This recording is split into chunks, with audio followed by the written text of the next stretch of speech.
الحمد لله نحمده ونستعينه ونستغفره ونؤمن به ونتوكل عليه ونعوذ بالله من شرور أنفسنا ومن سيئات أعمالنا من يهده الله فلا مضل له ومن يضلله فلا هادي له ونشهد أن لا إله إلا الله ونشهد أن محمدًا عبده ورسوله أما بعد فإن خير الحديث كتاب الله وخير الهدي هدي محمد صلى الله عليه وسلم وشر الأمور محدثاتها وكل محدثة بدعة وكل بدعة ضلالة وكل ضلالة في النار فأعوذ بالله من الشيطان الرجيم بسم الله الرحمن الرحيم يا أيها الذين آمنوا اتقوا الله ولتنظر نفس ما قدمت لغد واتقوا الله إن الله خبير بما تعملون برادران ملت، معزز سامعین اور ملت اسلامیہ کے نوجوانوں،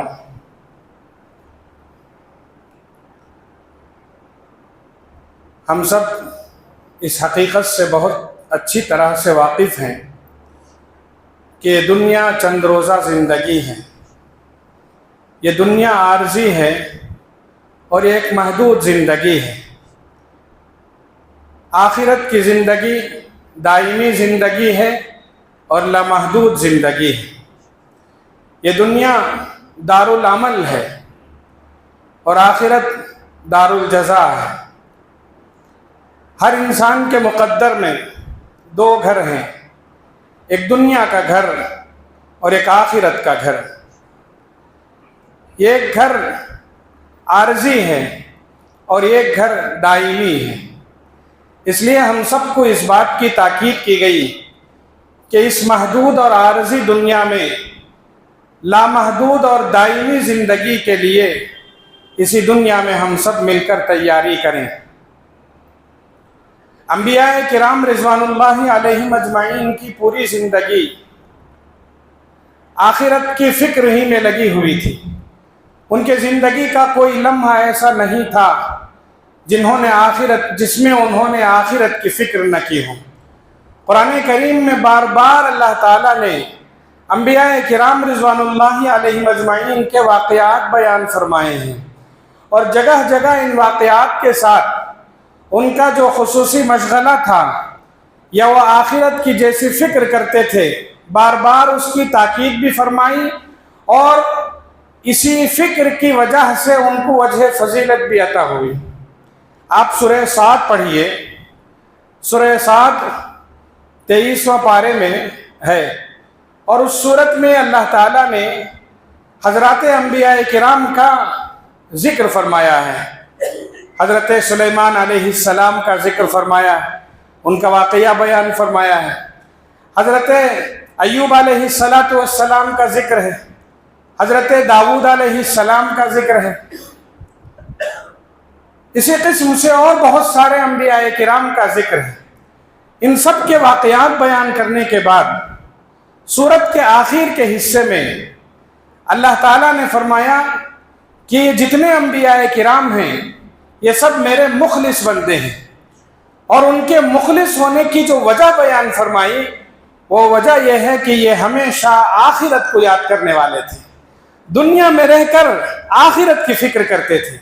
دنیا کی خوشی ہو، دنیا کا غم ہو، دنیا میں مال و متاع سے فائدہ اٹھا رہے ہوں، زندگی کے ہر لمحے انہوں نے صرف آخرت کو یاد کیا۔ وَاذْكُرْ عِبَادَنَا إِبْرَاهِيمَ وَإِسْحَاقَ وَيَعْقُوبَ أُولِي الْأَيْدِي وَالْأَبْصَارِ إِنَّا أَخْلَصْنَاهُمْ بِخَالِصَةٍ ذِكْرَى الدَّارِ وَإِنَّهُمْ عِندَنَا لَمِنَ الْمُصْطَفَيْنَ الْأَخْيَارِ۔ یہ ہمارے برگزیدہ بندے ہیں، یہ ہمارے مخلص بندے ہیں، ہم ان کو اس لیے چاہتے ہیں کہ یہ لوگ آخرت کی فکر میں لگے رہتے ہیں۔ سورہ مریم